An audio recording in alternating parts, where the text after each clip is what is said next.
صبح بخیر، میں ہوں محسن اور BBN پر آپ دیکھ رہے ہیں مارننگ نیوز ٹاپ 10۔ آئیے نظر ڈالتے ہیں اب تک کی 10 اہم خبروں پر۔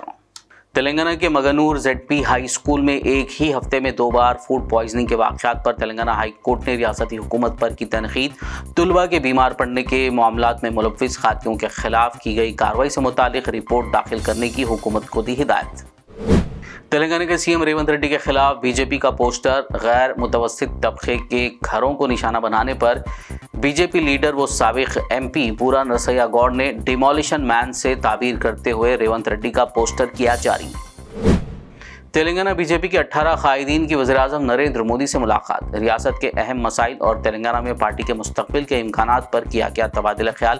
مذکورہ قائدین کی PM مودی سے ملاقات ریاست کی ترقی کی رفتار کو مضبوط بنانے اور اہم علاقائی مسائل کو حل کرنے میں BJP کے عزم کی عکاسی۔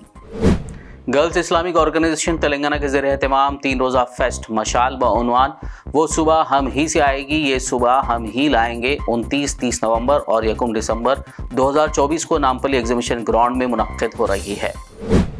مرکزی حکومت نے نئی دہلی میں بال وواہ مکت بھارت کے نام سے ایک قومی مہم کا کیا آغاز۔ مہم کا اصل ایجنڈا ملک کو بچوں کی شادیوں سے پاک بنانا ہے۔ 130 اضلاع کی نشاندہی کی گئی ہے جہاں اس مہم کو ترجیحی طور پر چلایا جائے گا۔ اس موقع پر مرکزی وزیر بہبود خواتین و اطفال اناپورنا دیوی نے child marriage free Bharat portal کا بھی کیا افتتاح۔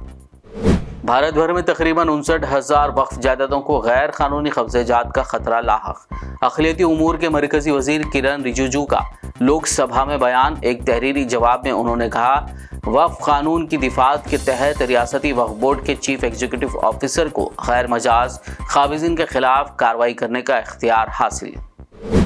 اپوزیشن کی ہنگامہ آرائی کی وجہ سے چاشمے کو پارلیمنٹ کے دونوں ایوانوں کی کارروائی دن بھر کے لیے ملتوی۔ اپوزیشن قائدین نے مختلف موضوعات اور سرکردہ بزنس گروپس کے خلاف مبینہ رشوت کے الزامات کے معاملے میں کیا ہنگامہ۔ PM نریندر مودی نے کہا، نوجوان کوئز میں حصہ لیتے ہوئے تاریخی وکست بھارت ینگ لیڈرز ڈائیلاگ کا حصہ بن سکتے ہیں۔ بتا دیں کہ وکست بھارت چیلنج ایک 4 مرحلے والا مقابلہ ہے جس میں حصہ لینے کے لیے نوجوانوں کو مدعو کیا گیا ہے۔ یہ ڈیجیٹل کوئز پروگرام آئندہ ماہ کی 5 تاریخ تک جاری رہے گا۔ ان مقابلوں میں 15 سے 29 سال تک کی عمر کے نوجوان حصہ لے سکتے ہیں۔ لبنان کے وزیر اعظم نے کہا، جنگ بندی کی وجہ سے جنوب میں فوج کی موجودگی کو مزید تقویت ملے گی۔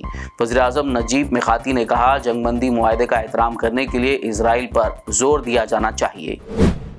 اٹلی نے کہا، اسرائیلی وزیر اعظم بنجامن نیتن یاہو کے بارے میں فوجداری عدالت کے فیصلے اور مینڈیٹ پر شکوک ہیں۔ اٹلی کا کہنا ہے کہ جب تک نیتن یاہو حکومت میں ہیں ان کی گرفتاری ممکن نہیں۔ ادھر امریکہ نے نیتن یاہو پر فوجداری عدالت کے فیصلے پر سخت تنقید کی۔ برطانیہ بھی اس فیصلے سے خوش نہیں ہے۔ آپ دیکھ رہے تھے مارننگ نیوز ٹاپ 10۔ مزید اپڈیٹس کے لیے دیکھتے رہیے BBN نیوز۔